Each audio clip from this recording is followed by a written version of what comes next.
And welcome to our special coverage of the Russian invasion on Ukraine, live on Channels Television. I'm Layo Olaride. The headlines. Sweden and Finland submit their NATO membership applications.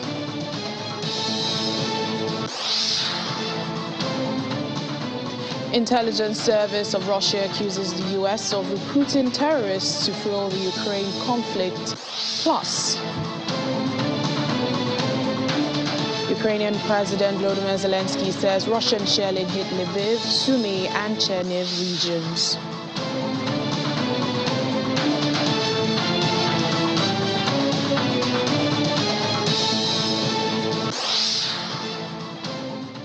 Good morning and welcome to the program. We begin this morning with news that Finland and Sweden have submitted their applications to join the world's biggest military alliance, NATO. The military alliance's Secretary General Jens Stoltenberg says it is a historic moment which we must seize, adding that the Nordic countries' membership would increase shared security.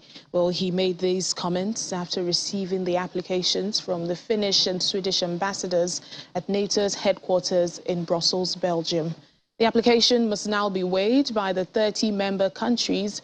However, Turkish President Recep Tayyip Erdogan has expressed reservations about Finland and Sweden joining NATO. Earlier, Finnish President Sauli Niinistö said Finland and Sweden should be able to reach an agreement with Turkey. And also the Swedish Prime Minister says Sweden was ready to talk to Turkey about its application and is seeking to resolve any issues Ankara has regarding it.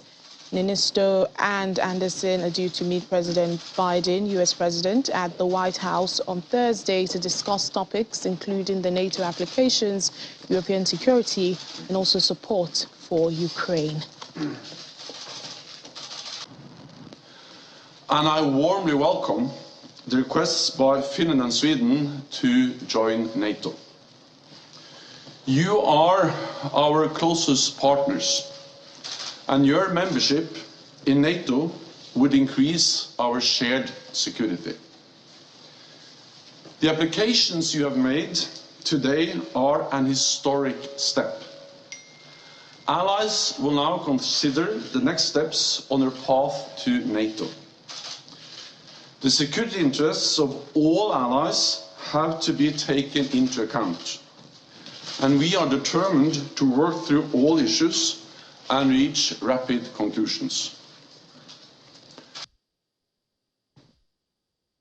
The U.S. State Department says the Biden administration is confident it can preserve what it says is a consensus in NATO about Sweden and Finland joining the organization. State Department spokesperson Ned Price said there has been a strong consensus for admitting Finland and Sweden.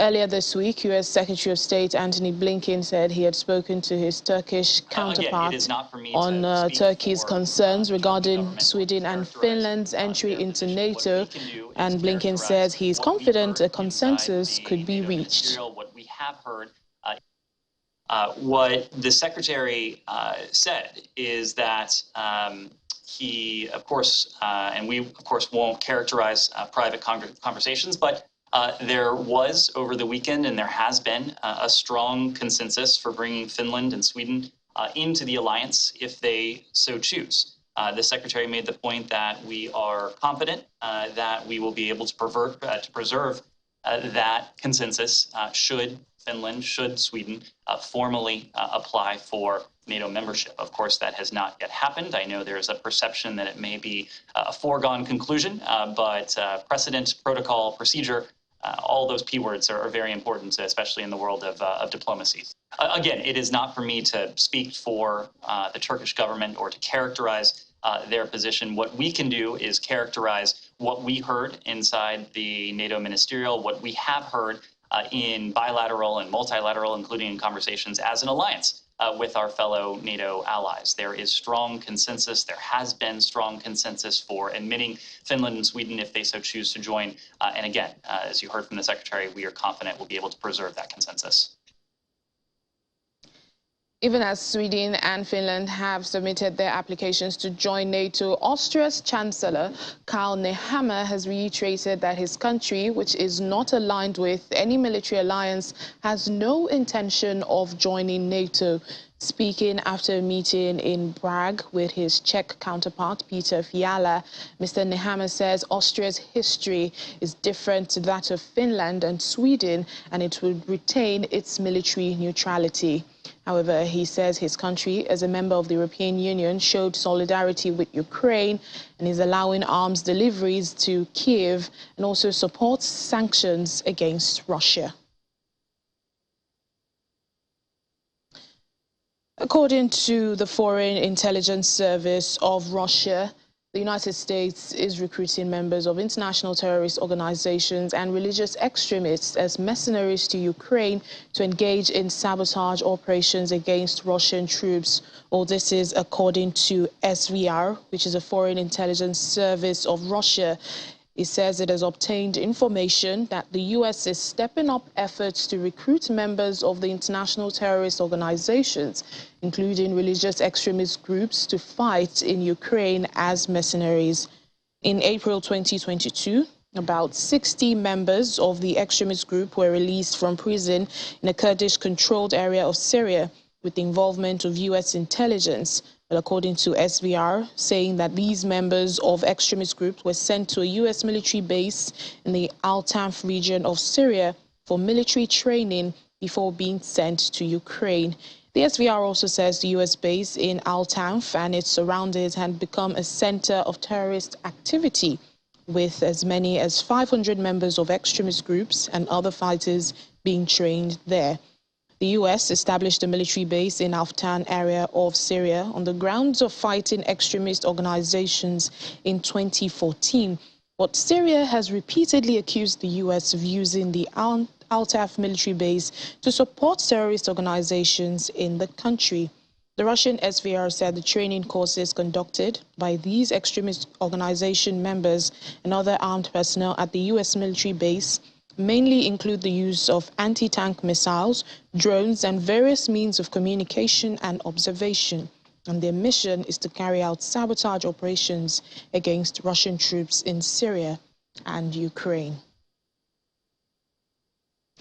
The U.S. State Department has announced a new program to capture and analyze evidence of Russian-perpetrated war crimes and other atrocities in Ukraine.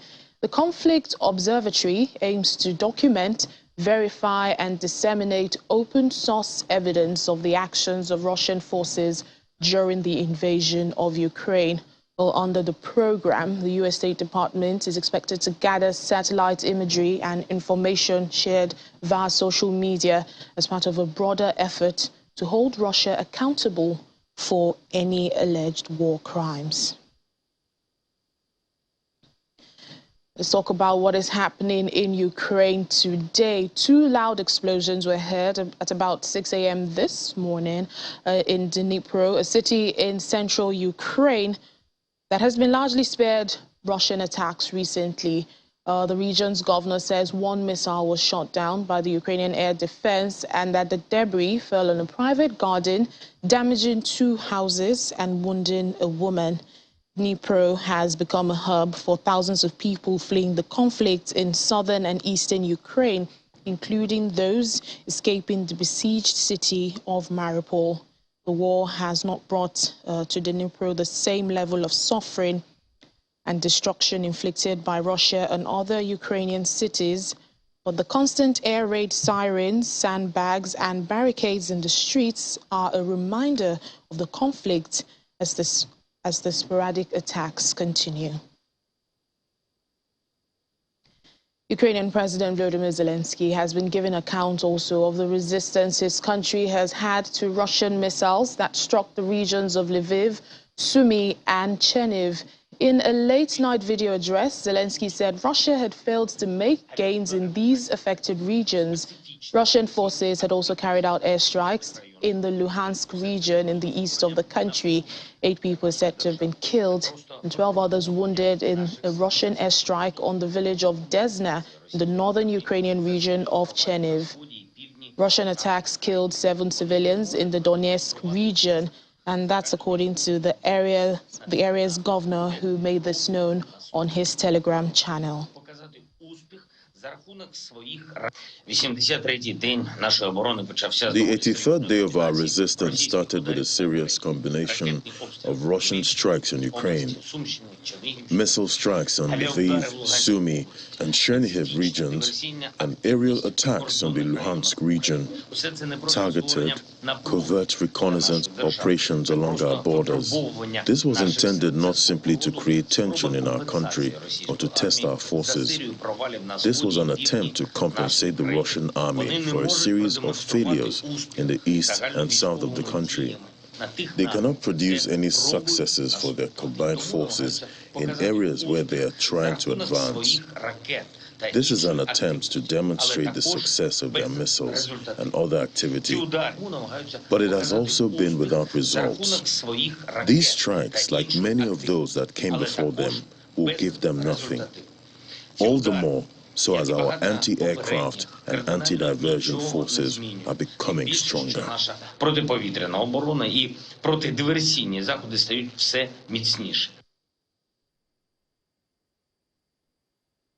We have joining us now for more discussions Ambassador Humphrey Ojiako, Nigeria's former ambassador to Switzerland and UN in Geneva. Thank you, Ambassador, for speaking to us this morning. Thank you very much for having me.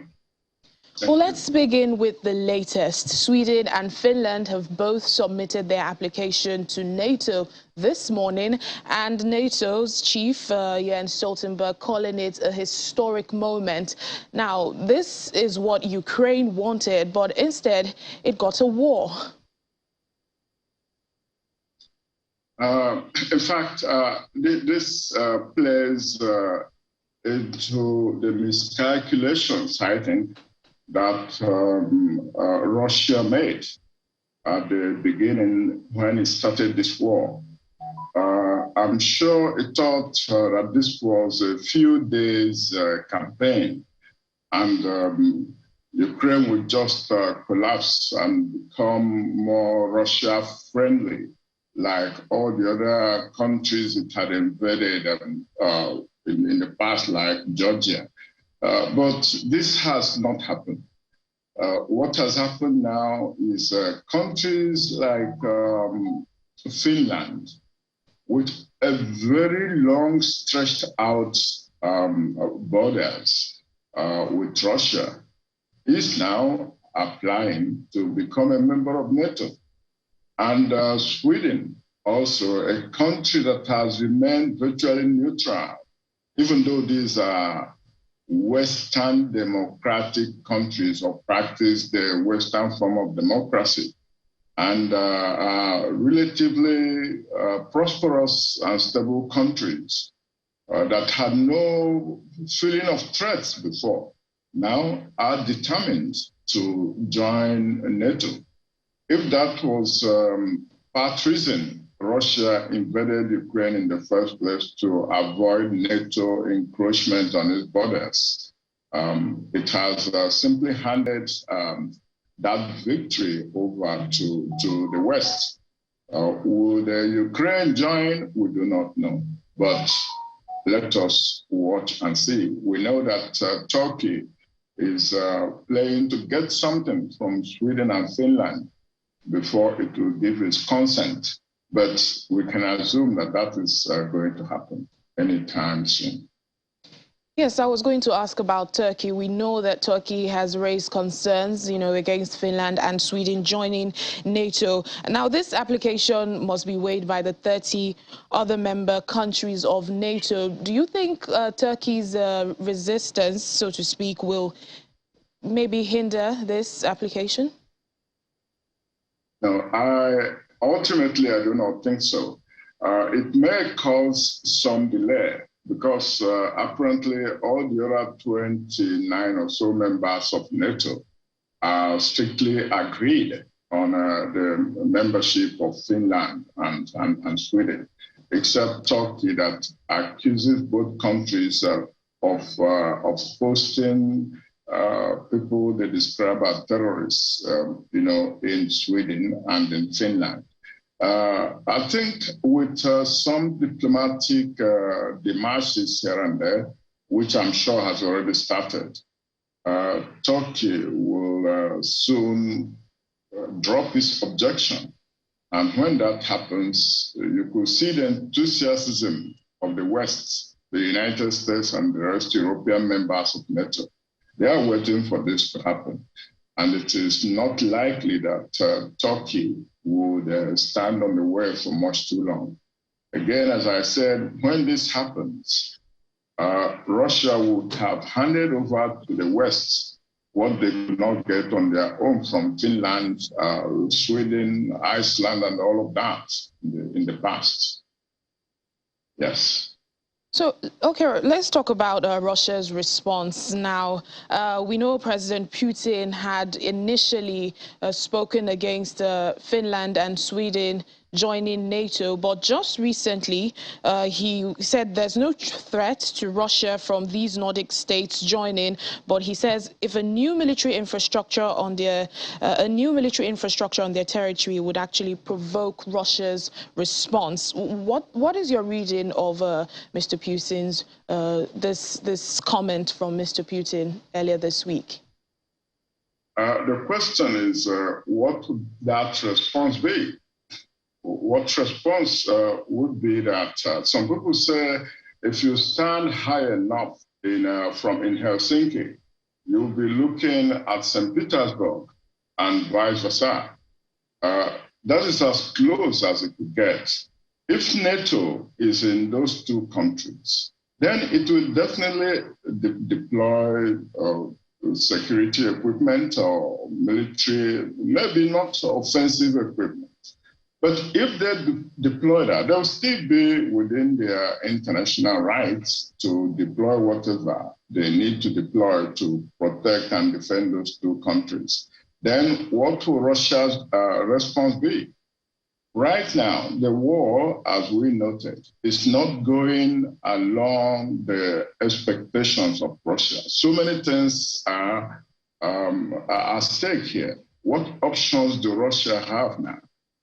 Already we are beginning to see cluster ammunition, stuff like that being used against civilians. Will Russia get desperate enough because of the strategic consequences of this misadventure, I should call it, in Ukraine? Would they be desperate enough? Would there be that level of desperation to say, let's try tactical nuclear weapons, that short-range nuclear weapons or stuff like that? I do not think that any rational government would want to do that. But my guess is if Russia is exposed to the brink of defeat, in which case we'll be exposing, after all, this is no longer the second strongest military force in the world. What would the consequences be inside Russia itself for Russians? What would the consequences be for Mr. Putin himself? These are questions that both the West, United States, Europe, Ukraine itself, and Russia should consider before this war escalates into something of a nuclear content. And that would be disastrous for the entire world, not just for themselves, but for all of us, even those of us in Africa. We couldn't escape that.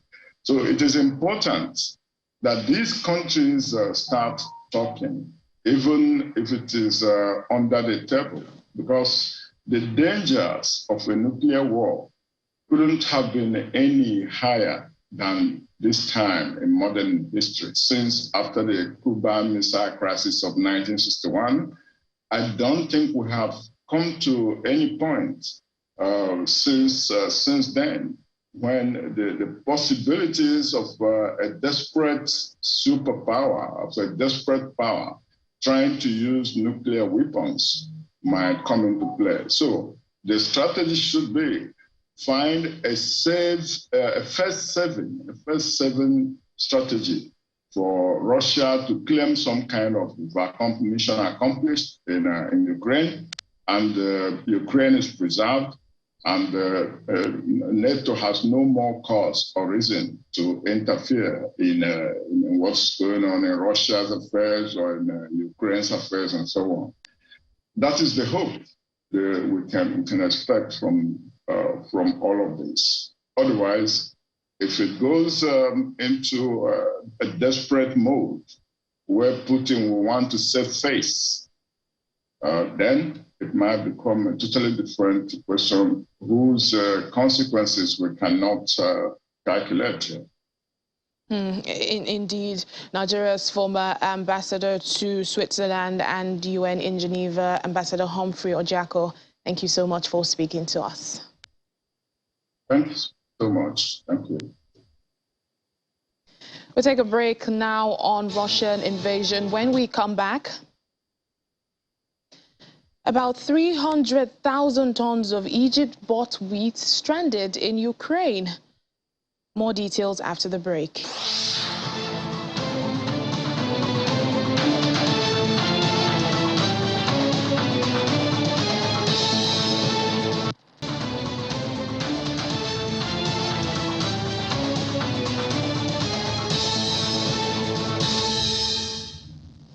Welcome back to the program. The European Union is affirming its commitment to Ukraine as top diplomat Josep Borrell says that the bloc will not leave Ukraine without military equipment as the war against Russia continues.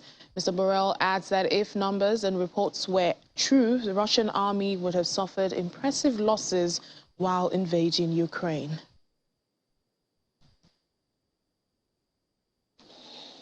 I think that this support is making a difference in the battlefield capacity of the Ukrainian army. We need to sustain the effort. We have to replenish resources and stockpiles. And I have to say that this support at that moment is critical because the war is in a critical moment, in a turning point. And we cannot let Ukraine to run out of equipment. I wouldn't dare to make a hypothesis about how long Russia can resist. We are talking about Russia resist. The word resist, we use it with respect to Russia. But if it is true that Russia has lost about 15% of their troops at the beginning of the war, this is a world record on the losses of an army invading a country.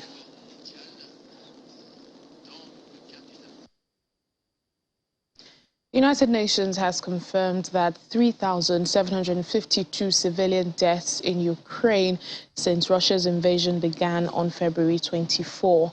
Well, in its latest civilian casualties update, the Office of the UN High Commissioner for Human Rights, OHCHR, confirmed 7,814 civilian casualties in the country, 3,752 killed, and 4,062 injured.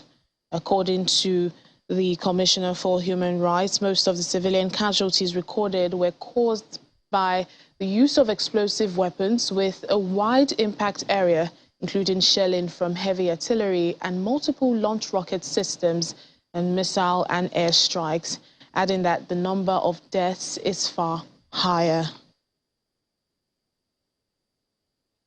Greek's Prime Minister Kravchuk Mitsotakis has spoken to U.S. Congress on Tuesday, saying that Russian President Vladimir Putin must not succeed in Ukraine.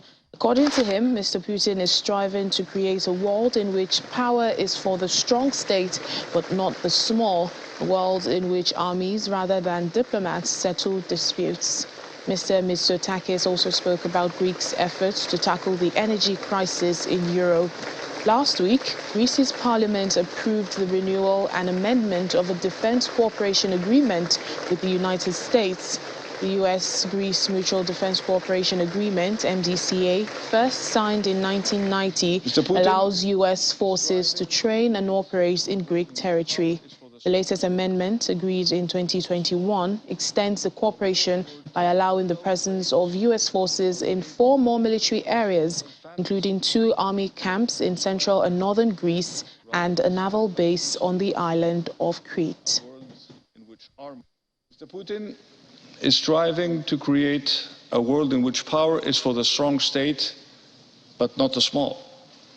A world where territorial claims are made on the basis of historical fantasies and enforced by aggression rather than decided by peace treaties. A world in which armies rather than diplomats settle disputes. He will not succeed. He must not succeed.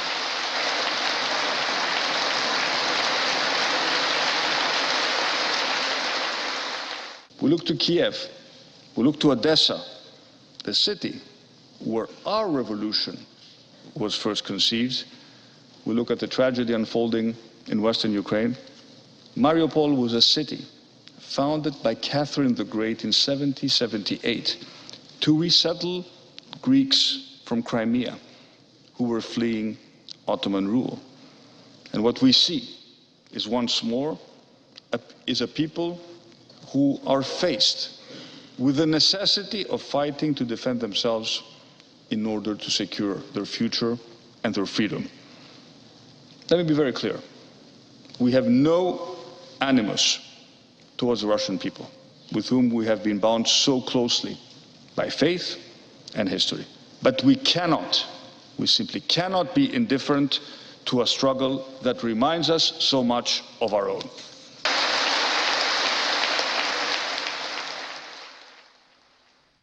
Let's speak now to Professor David Awurawo, professor with the Department of International Relations and Strategic Studies at the University of Lagos. Thank you, Professor, for speaking to us at this time. Thank you. Let's begin with your thoughts on this war that has lasted well over 2 months with no signs of stopping. Well, when the war started, we were all surprised because we didn't expect Russia to start war at that time, as we thought that there were other avenues that could have been exploited to address Russia's grievances. And since we know that war has its, drastic consequences, that war should be embarked on as a last resort, we were surprised when the war started on the 24th of February. And we described it at that time as a strategic blunder. And it has turned out to be so, that what Russia expected, a quick victory over Ukraine and the opportunity to, dominate Ukraine and other countries around, hasn't quite happened. Unfortunately, it is not only Russia that has been negatively affected. Ukraine has been badly affected. And indeed, the rest of the world has felt the impact, the negative impact of the the invasion of Ukraine by Russia. So it's a strategic blunder. We hope that they will think of a ceasefire soon, so the negative consequences will not persist for so long.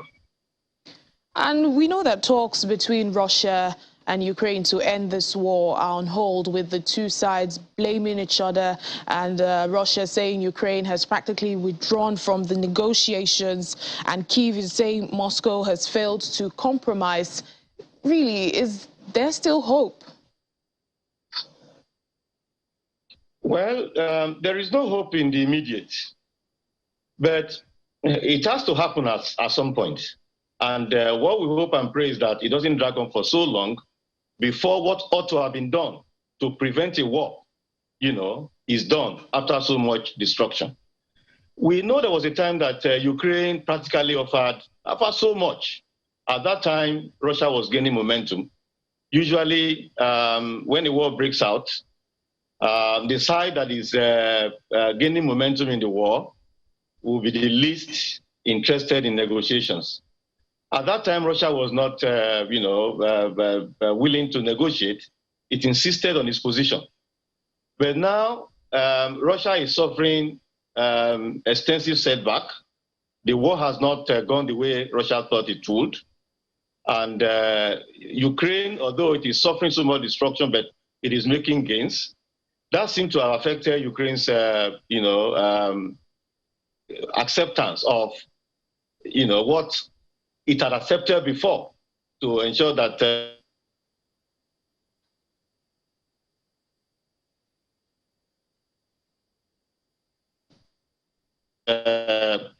war does not pay anybody, so that the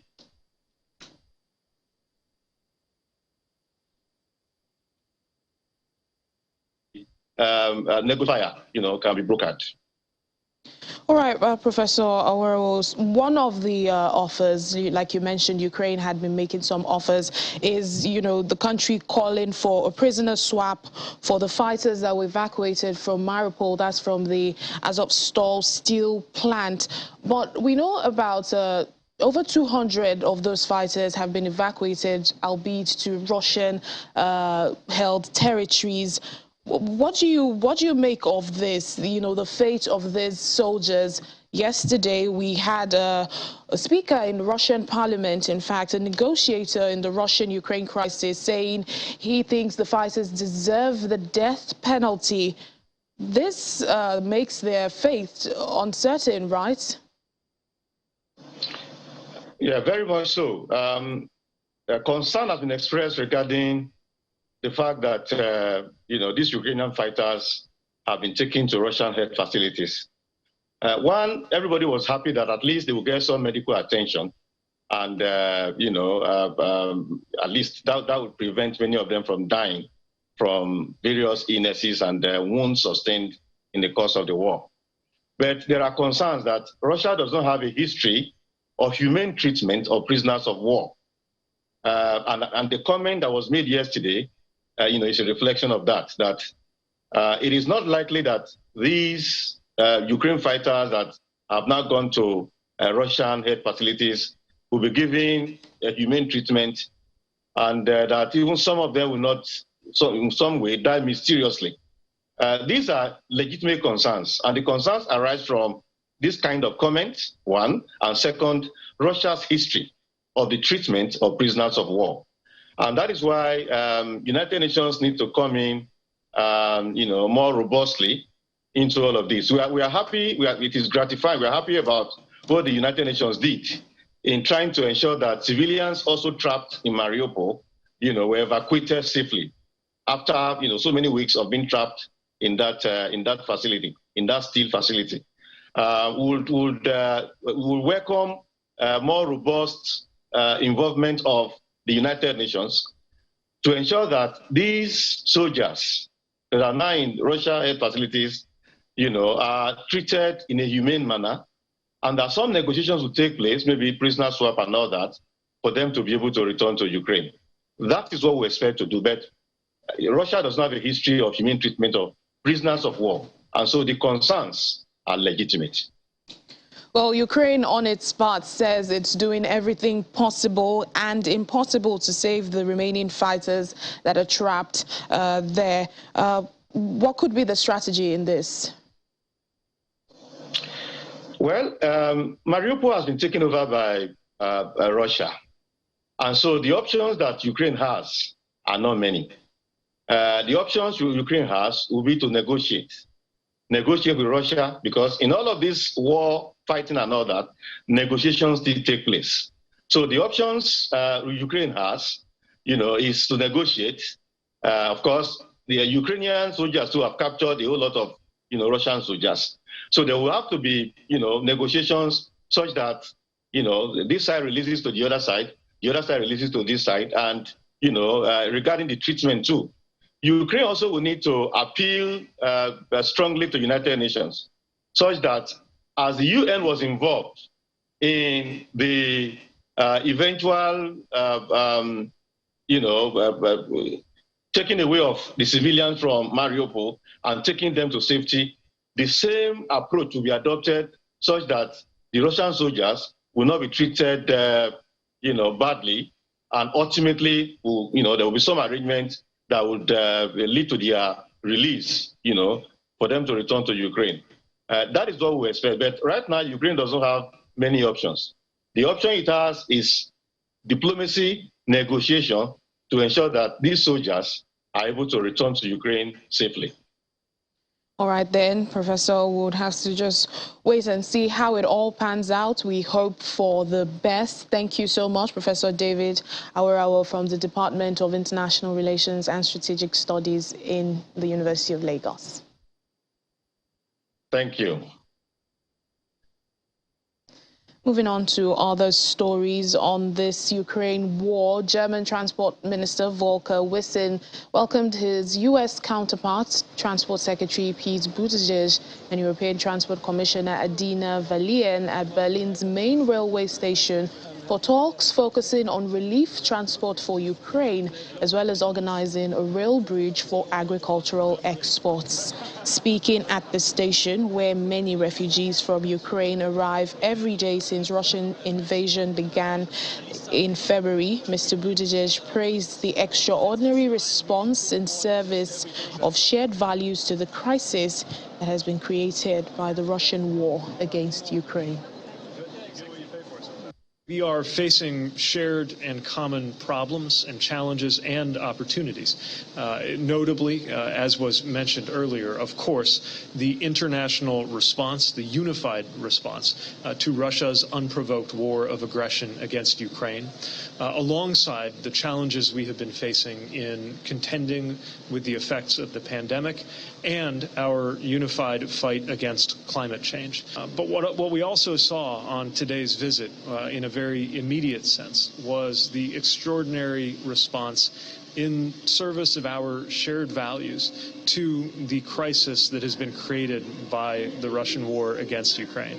In seeing the way that volunteers as well as professionals, the way that civil society as well as the state has risen up and organized in very short order a way to ensure that refugees are welcomed and are guided toward the resources that they need.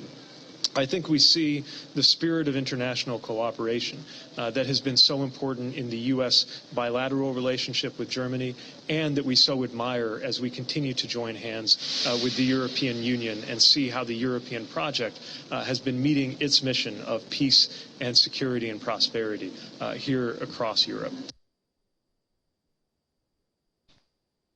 Let's move on to the business angle on this war. Russian President Vladimir Putin said that it's impossible for some European countries to quickly ditch Russian oil, as the European Union is proposing.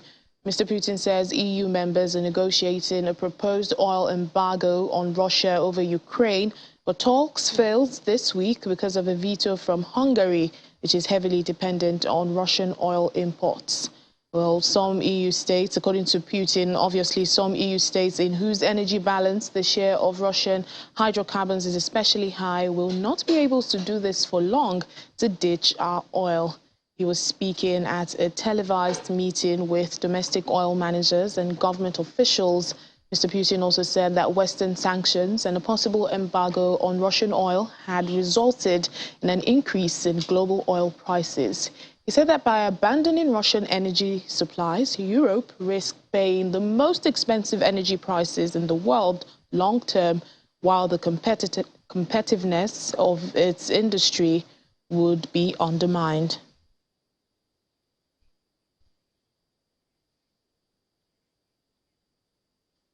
Well, about 300,000 tons of Ukrainian wheat booked by Egypt's state grains buyer for delivery in February and March is yet to be shipped, with one cargo stuck in port and four others still to be loaded.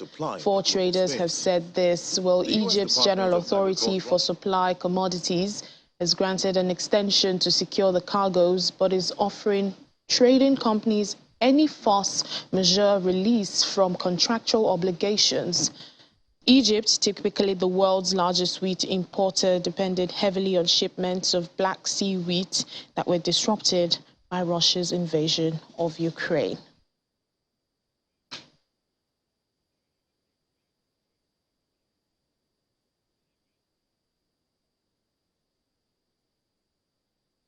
Well, we have our business correspondent, John Mekwa, as usual, joining us to break down the business aspect on this war. Hello, Ini. Hi, What do you have for us today? Yeah, well, a lot of things are happening. Coming from the Nigerian angle. First of all, we have the National Information Technology Development warning Nigerian individuals and businesses and even government agencies to up their game when it comes to cyber protection.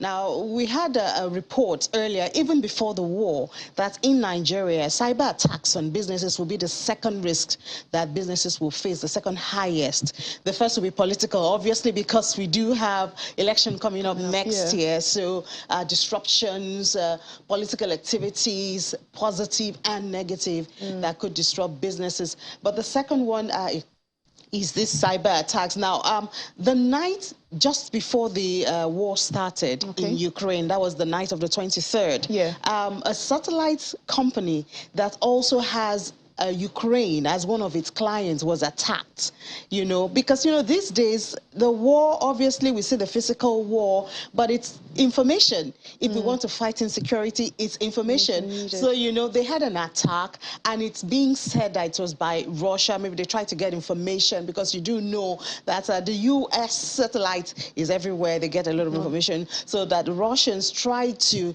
get information from that Ukrainian facility, and after that, even in the UK, there's been an increase in cyber attacks, about 72%, since the war started in February. So that's why, the Nigerian agency is also warning businesses here that, guys, because the world is a global, especially the virtual world is a global village. Indeed. So if you have anything to do with the UK, which has already been attacked, or the US, anything to do with Ukraine or Russia, you might be exposed. So companies have to take extra care now and put up more guards, online to protect their businesses, even government agencies, because especially if you have sensitive information, you have to really be careful about that. So that's what one big thing that's happening now coming out from the war. All right, Ini, let me just cut you. We'll come back to you. We take a break now at this time.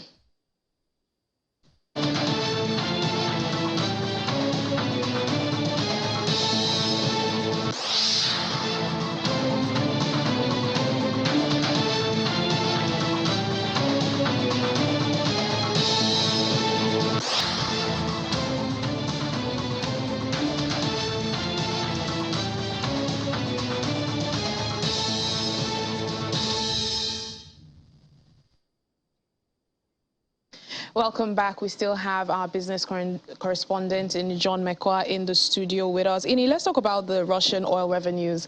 I understand they've risen by 50%. Yes, and I think I heard you read just before I came on, somebody saying, the European countries cannot do. President Putin saying they can't quickly ditch the Russian oil. Yes, they cannot. It's I don't know if to say it's a sad reality, but it's the reality that we face now. As much as the EU would like to ditch the oil and even the gas, it's not what they can do easily like that, because guess what? Russia has the biggest gas reserve in the world.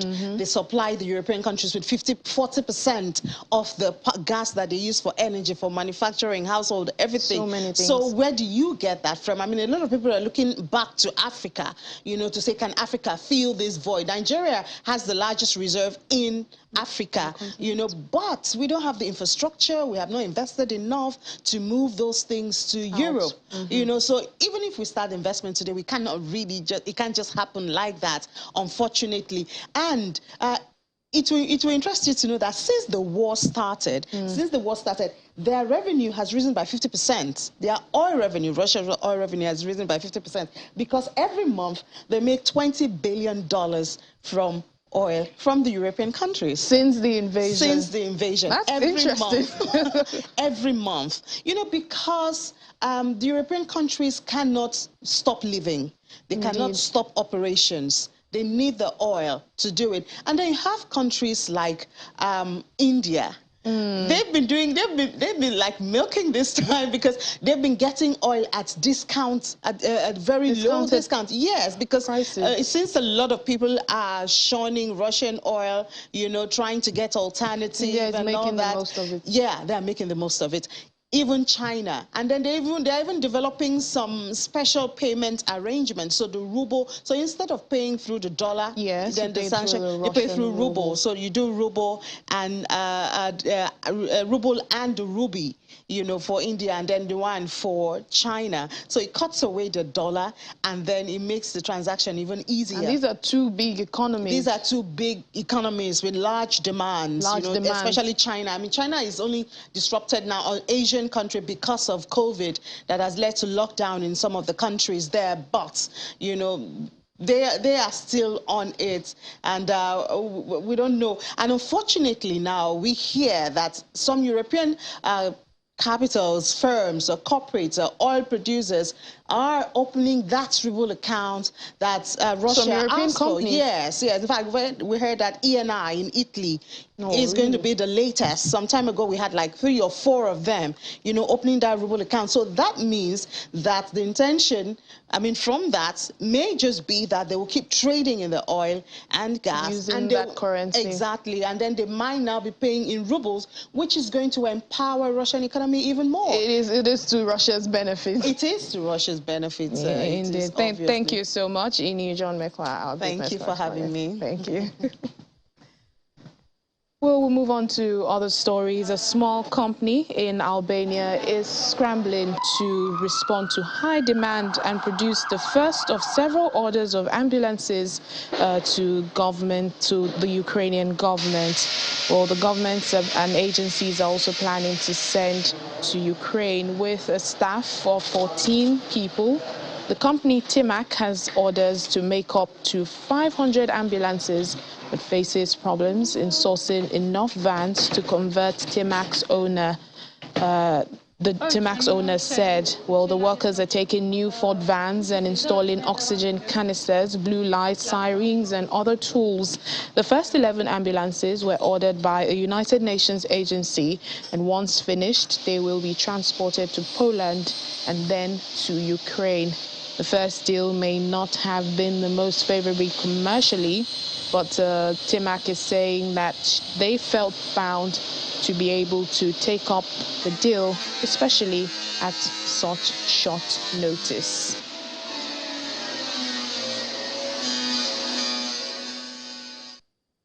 Ukrainian President Volodymyr Zelensky has led officials in the funeral of Leonid Kravchuk. That's the first president of independent Ukraine. That's the ceremony held in Kiev. Well, Kravchuk was a former communist who helped sign the Soviet Union's death warrant, and he died on May 10 at the age of 88. Ukraine's national movement gained strength in the late 1980s, culminating in a December 1991 referendum in which more than 90% of voters chose independence. Later, Kravchuk was elected president. Well, the First Lady, Olena Zelenska, made one of her rare public appearances since the outbreak of the war, paying tribute to Kravchuk together with her husband. Former President Petro Poroshenko, who was the 5th president of Ukraine, also paid tribute to Kravchuk.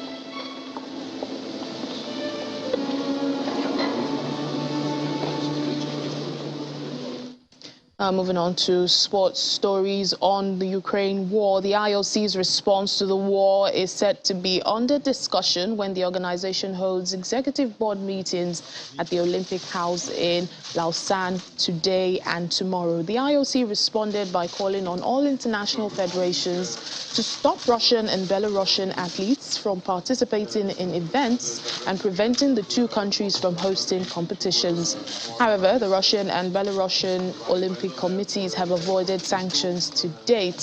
Speaking at the recent Oceanian National Olympic Committee's General Assembly in Fiji, IOC President Thomas Bach said his organization would not punish National Olympic committees for the actions of their government.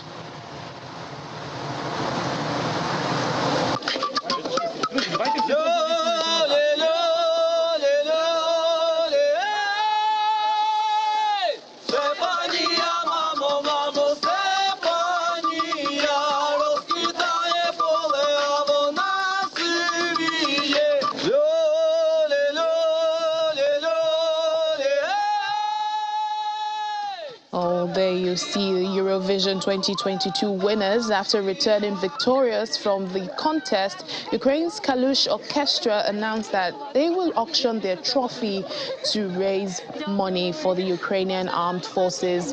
The lead singer, Ole Pusk, said at a news conference in Lviv that auctioning the trophy would serve as an additional motivation for wealthy donors to donate money for the sake of the country and the Ukrainian army.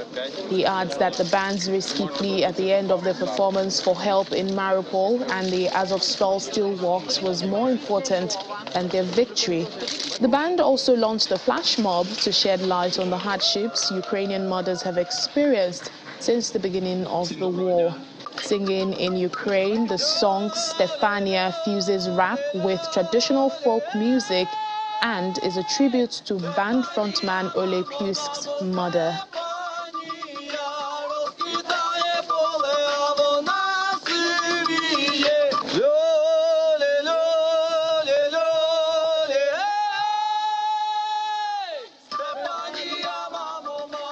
Well, that is very generous and patriotic of them. That's it on the program this morning. Thank you so much for watching. I'm Layo Olarinde.